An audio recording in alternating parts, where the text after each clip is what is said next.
And Kuya Tats, ano pong masasabi mo sa ginampanan ko kanina? Sabi parang pero ano lang yan, good vibes lang kasi alam naman nila na para lang sa teleserye mapaganda lalo ng Chris. Kaya binasok ka doon bilang isang bagong karakter, kumbaga yung karakter na parang maangas, parang feeling ganun yung ganun, yung parang parang tunay talaga, no? Parang maangas talaga. parang hambog yung dating yan. Kuya Tats, anong masasabi mo? Nag-umpisa na ako ng vlog ko. Ay bro, ipapatuloy mo lang bro, Mapapaya mo din sa akin. ano mo na yan, kumbaga time mo na yan para maging maging vlogger, hindi lang sa magiging instructor, kundi ito ay opportunity Calling para din, sa'yo, no? na makilala mo si Kalinga Prab, na naging magkaibigan kayo. At siyempre si Kalinga Prab naman ay tumutulong yan kung talagang Sobrang bait. saka nakita niya yung kabaitan mo at talagang pakikisama mo sa kanya, talagang tutulungan kanya na angat pa lalo yung buhay mo. Kasi si Kalinga Prab, mabait yan. Sa kayo kaibigan niya Kalinga Prab sa gym. Kaya din, para maging din kayo. Kumbaga makilala kayo sa social media. Yan. Lalo sa Kalinga. Yan, salamat Kuya Kuya Tats. Continue lang bro, continue lang. Pa-promote na rin ako ng Romeo Fit Vlogs. Romeo Fit Vlog yan. Ayos yan. At least yan, teka pinapasok ni Kalinga Prab sa teleserye, lalo na ang Mikris kasi mas kilala yung Mikris talaga. Pag Grabe. trending, viral siya. Grabe ako dito mamaya. Ikaw rin. Kaya mas lalo kang makikilala. Mas lalo kang makikilala ng mga viewers na ikaw pala ay may channel din na Romeo Fit. Sobrang pasasalamat ko din. At saka din yun, promotion ng channel mo. Makakilala ka sa pamagitan ng vlog ni Kalinga Prab. Kaya alam na natin, pagdating kay Kalinga Prab, talagang very Grabe ang support. sikat, very supportive yung mga viewers sa kanya, lalo yung Kalinga community na lagi nanonood sa kanya. Solid yun, imagine, nasa 3 million subscribers na si Kalinga Prab, road to 4 million na. Isang karangalan na mapasama ka sa... Kaya nga, sobrang karangalan talaga. Mapasama ka sa ni Kalinga Prab, talagang malaking bagay yan. Sobrang laking bagay, sobrang pasasalamat ko nun. Sikat na charity vlogger yan sa buong mundo. Number 1 yan si Kalinga Prab na charity vlogger sa buong Pilipinas. Number 1 siya. Kaya sarap sa feeling bro na makasama ka sa amin. Kaya congrats bro. Kaya nga, thank you. Tuloy-tuloy mo lang bro. Tuloy-tuloy. Thank you. Hindi ako magbabago. Istihan mo ka lang ng ipagkakilala namin sa'yo. Saka minsan naman sa pagcha-charity, minsan may mababa ang views, minsan may mataas, pero tuloy-tuloy lang. Kasi ganyan din ako nun, nag-umpisa ako mababa hanggang sa nakilala ko, hanggang nakasama ko ni Kalinga Prab sa mga ganyan, mga teleserye, lagi ako nakasama. Kaya nakilala ko, kaya tinutuloy ko hanggang ngayon ay talagang maganda din yung channel ko. So ganun din sa'yo bro, tuloy-tuloy lang.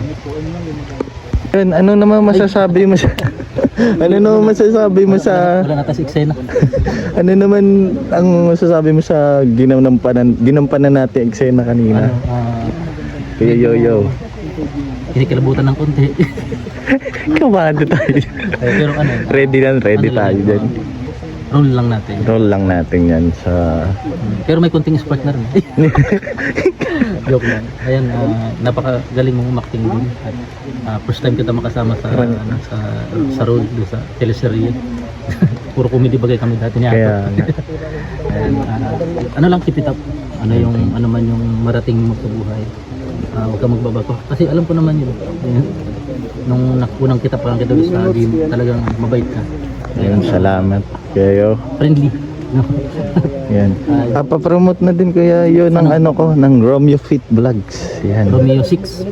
Romeo Fit Vlogs. Support niyo po ang Romeo Fit Vlog. Yan si Coach Coach Romeo, okay lang eh. Dami na rin dito kasi Coach Roy yung may mga fit. Support niyo po mga kalingap. Ayan, napakabait na tao at alam ko na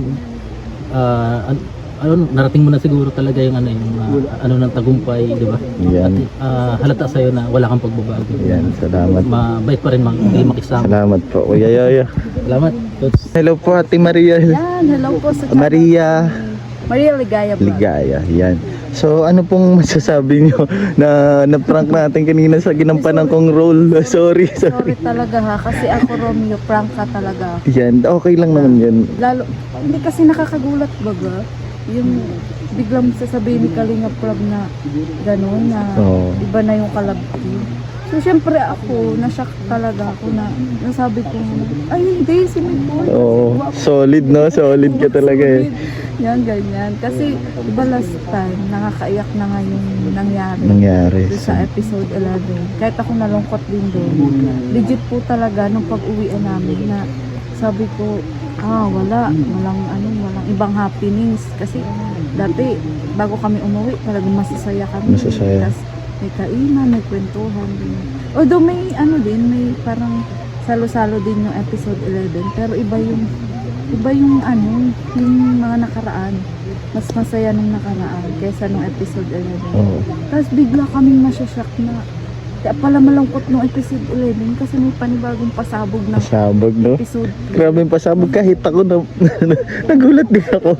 Tapos nagulat din ako sa mga pinagsasabi mo nga. Sabi ko, hala, yan ba ang makakalaptin ni Krista? Tataka ka bakit ako kasama, di ba? Sabi ko, Tapos sabi ko, kala ko naman hindi ka kasama sa eksena ngayon. Tapos nagulat ako nung biglang andun ka na nga. Tapos, syempre, first time kitang makita. So, yun. Tapos, first time ko pang makita tumabi ka kay Krista. Syempre, ako parang galit ka talaga. Ano? bilang scouter ako ni Krista. Tapos, supportahan po natin ang channel po ni Romeo Pip Vlogs. Ayan, so bali, po siya, coach po siya dun sa gym na pinupuntahan po nila Kalinga Prab. Yes. Nakikita ko na nga po ito dati sa live. Sa live, sa TikTok, palagi kami magkakasama. Tsaka sa basketball. Oo. Kung san. Tapos parang nakita ko First one time nung- sa Mabini. Oo, palagi. Graduation Tapos, ng beneficiary namin. birthday din ni Grace Unat. Doon tayo kasi pauwi na kayo, dala ni Kuya Tats yung isang bilangang pansit. So yun, good luck bro. Sana balang araw maging kalingap ka din. Nangarap ka din ba na maging kalingap? Oo. Once na pumasok ka, doon na rin yung way, no? Ayun na rin yung ayun na rin ang goal natin. Yan. Yun, so, ikaw yung kinasal last time? Yes, ako yun. So prank lang po talaga. Prank lang talaga. Yung sinabi ko pong wala po akong girlfriend. Wala po talaga. May asawa na po ako, magkakaanak. So wala po akong girlfriend. Hindi ako na. Pero Yun. limot ako kanina. Limot ka na. Talaga ako kanina na ikaw pala yun. Yeah. So ako yun. So guys, it's a prank lang talaga yun ha. It's a prank lang po talaga. Ayan. Pero kahit prank lang po talaga, diba na? Kala ko totoo. Kala ko to. Grabe nga yung reaction no. Nakita ko sa... Yes. Ay, ang taas talaga ng boses.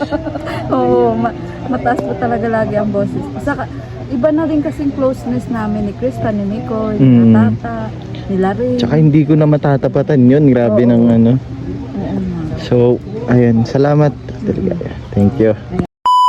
Mga kalingap and mga ka-gymmers, so andito na kami sa bahay nila Mikoy. Natapos na ang vlog ng ni Chris kanina. So, What's abangan up? nyo yun. Grabe. Anong masasabi mo pala kanina? Yung ginampanan ko tas yung pag-prank. Alam mo ba yun na ipaprank si Krista? Grabe. Na-on-the-spot ako. Anong masasabi mo? Kaya hindi mo na ako dumating kasi alam kong may ganun pang kaganapan. Kasi pag nakita ko ni Krista, baka isipin, di ba? So ang ginawa ko, hindi mo na talaga nagpahuli talaga ako. Kasi alam ko may ganun kaganapan na. Sakto naman yung dating ko. In-estimate ko lang talaga yung kanina. At yun nga, may plano nga si Kalinga Prab na i-prank si Krista. Biyak pala. Dalawang beses umiyak mga kalingap. So, prank lang talaga yan ha. Totoo talaga. Sa mga Magkaibigan kami. Sa mga hindi po nakakaalam, magkaibigan kami ni Coach Romy. Siya yung kasama ko mag-judge sa pageant dyan. So yan guys. Kumusta naman bro, pagsama sa may Chris? Sobrang saya, sobrang busog, sobrang daming blessings. Tapos Ang dami nagmamahal sa may Chris. Oo. And patuloy kami nagpapasalamat sa, yun, sobrang blessed. sobrang blessed. Deserve din And talaga. deserve ni Krista, kasi napakabait, mapagmahal sa pamilya, napakasipag. Sipag.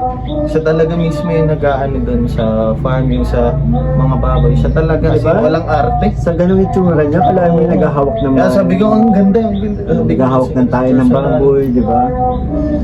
Kaya sanay na din ako sa amo niya. Nahiya nga siya nung una kasi sabi niya, amoy ano ako. Adi, umano ay, yung di-usap dumi na ng- kausap Wala, Pero sabi ko, wala yun. Wala siyang kaarte sa katawan. Yun nakakatuwa sa Totoo. amin. So, for sure madami magmamahal sa'yo. Alam naman na prank lang to. And sa mga hindi po, na pa naka-subscribe and sa mga makakapanood nito na mga My Chris supporters, support po natin si Coach Romeo. Napakabait na tao. Prank lang po yun ha. Kahit alam nyo, Yung pinakita niya mo, hindi siya ganun. Ano lang naman. Tinakot niya lang talaga si Chris. parang nga natakot sa akin eh. Kasi Huh? ang laki eh. Parang natakot sa akin. So yan guys, yan lang. So ma-vlog out na rin siguro ako. Yan. Please like, share, and subscribe. And don't forget click the notification bell. Peace out.